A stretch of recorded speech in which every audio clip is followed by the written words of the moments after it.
महत्त्वाची बातमी समोर येते। छत्रपती संभाजीनगरच्या आमखास मैदानावर बांधकाम सुरू आहे। वफच्या जमिनीवर शासकीय कार्यालयाचं बांधकामाला इम्तियाज जलील यांचा विरोध आहे। वक्फ बोर्डाच्या कार्यालयात घुसून अधिकाऱ्यांना धमकी, खड्डे खोदले तिथे पुरून टाकेल अधिकाऱ्याला धमकी देण्यात आली आहे। तर खड्डे खोदले तिथेच पुरून टाकेल अशी धमकी अधिकाऱ्याला देण्यात आली है। चेयरमैन के रिश्तेदार नहीं है? चेयरमैन साहब को भी बोलो, दूसरे धांधलियों के अंदर हम खामोश बैठ जाएंगे लेकिन ये धांधली के अंदर नंगा करके निकाल डालेंगे हम।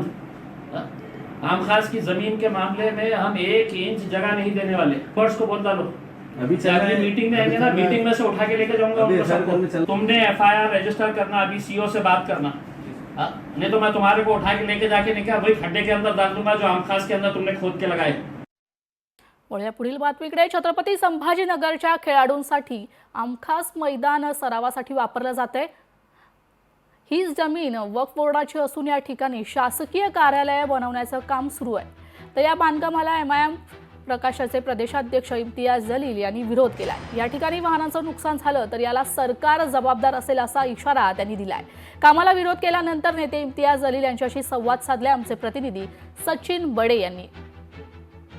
एकीकडे वक्फ दुरुस्ती विधेयकाला विरोध केला जातोय, त्यामागची काही विविध प्रकारची कारणं आहेत आणि अशामध्येच छत्रपती संभाजीनगरमध्ये MIMचे प्रदेशाध्यक्ष इम्तियाज जलील यांनी एका कामाला या ठिकाणी विरोध केलेला आहे। आपण त्यांच्याकडून जाणून घेऊयात। सर, काय सांगाल? आता तुम्ही पाहताय तळतळत्या उन्हामध्ये तुम्ही या ठिकाणी आलेला आहात आणि या ठिकाणी कामाला विरोध करताय, यामागचं काय कारण आहे? नाही, काय आहे की एका साईडला आपल्याला ओपन ग्राउंड्स पाहिजे।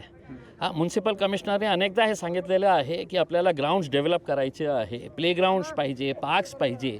आणि दुसरा साईडला जे ओल्ड सिटीमध्ये जे सगळ्यात मोठा आणि सगळ्यात जुना ग्राउंड आहे तिथे हर रोज कुठे ना कुठे कोणता नाही कोणता टुर्नामेंट असतं। फुटबॉलचा टुर्नामेंट असतो, क्रिकेटचा टुर्नामेंट असतो, अनेक इकडे नाही का खेळाची स्पर्धा होतो।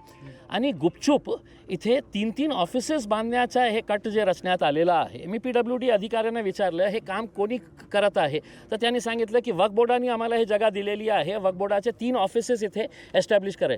मग वक्फ बोर्डाची 93,000 एकर जमीन आहे। औरंगाबाद शहरामध्ये खूप त्यांची जागा उपलब्ध आहे, त्या जागेवर तुम्ही का बांधत नाही? तुम्हाला हेच ग्राउंड दिसलं का? आणि कोणत्या आधारावर?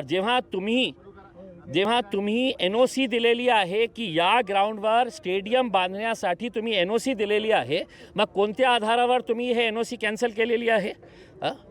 कोणत्या आधारावर तुम्ही हे काम सुरू करत आहे? हे जे गपचूप काम सुरू होतं आम्ही ते थांबवण्यासाठी आलेलं आहे। आणि अनेक खेळाडू पण इथे आहे, त्यांची मागणी आहे इथे हे खेळाचं मैदान राहू द्या।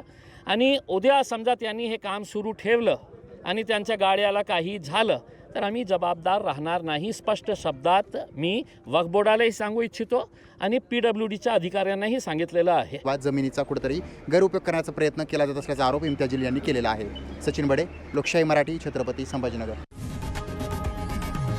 लोकशाही मराठी, ऐका, पहा, जागरूक रहा।